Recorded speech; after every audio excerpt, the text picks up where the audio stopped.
రాష్ట్రంలో కూటమి ప్రభుత్వం అధికారంలోకి వచ్చి 10 నెలలు గడుస్తున్న సూపర్ 6 గురించి గొప్పగా చెప్పడం తప్ప ఏ ఒక్క హామీ అమలు చేయకపోగా సంక్షేమ పథకాలకు కోత విధిస్తున్నారని సిపిఎం రాష్ట్ర కార్యదర్శి ఏ శ్రీనివాసరావు విమర్శించారు.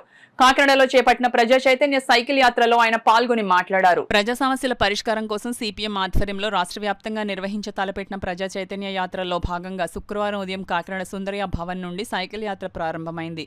సిపిఎం రాష్ట్ర కార్యదర్శి వి శ్రీనివాసరావు మాట్లాడుతూ ఈ సైకిల్ యాత్ర కాకినాడ నుండి బయలుదేరి తాళరేవు మండలంలో వివిధ గ్రామాల్లో పర్యటించి ప్రజలను కలిసి స్థానిక సమస్యలను అడిగి తెలుసుకుంటామని తెలిపారు. రాష్ట్ర వ్యాప్తంగా మరియు జిల్లా వ్యాప్తంగా అనేక సమస్యలు ఉన్నాయని వాటిని పరిష్కారం చేయాలని డిమాండ్ చేస్తున్నామన్నారు. ప్రజలను చైతన్యపరుస్తూ తమ యాత్రలు 17వ తేదీ వరకు జరుగుతాయన్నారు.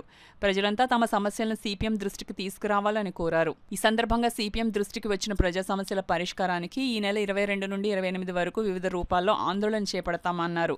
అయినా ప్రభుత్వం స్పందించకపోతే ఏప్రిల్, మే నెలల్లో సమరశీల పోరాటానికి సిద్ధమవుతామన్నారు. ఈ కార్యక్రమంలో సిపిఎం జిల్లా కార్యదర్శి కరణం ప్రసాదరావు, జిల్లా నాయకులు Duvva Sesh Babji, KS Srinivas, M Rajasekhar, Palivela Veerababu, CH Rajakumar, Neelapala Suribabu, CH రమణీలతో పాటు D Kranthikumar, Tirumalasetti Nageswararao, K Simhachalam, K Veerababu, K Satyaraju, Malakaramana, Medisetti Venkataramana, T Raja, Jayaram, Bhulakshmi, Reddy, Ramakrishna, Subrahmanyam, Krishnaji తదితరులు పాల్గొన్నారు.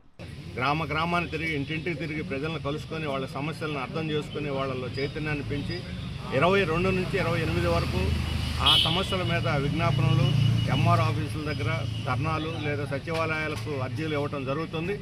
ఈ సమస్యలన్నీ ప్రభుత్వం పరిష్కరిస్తే మంచిది. పరిష్కరించిన పక్షంలో ఎక్కడికక్కడే ఏప్రిల్, మేలో రాష్ట్ర వ్యాప్తంగా సమస్యలైనటువంటి పోరాటాలు చేపడతాము. ముఖ్యంగా ఇప్పుడు ఈ 9 నెలల్లో ఇచ్చినటువంటి సూపర్ 6 సహా ఏ వాగ్దానం అమలు కాలేదు.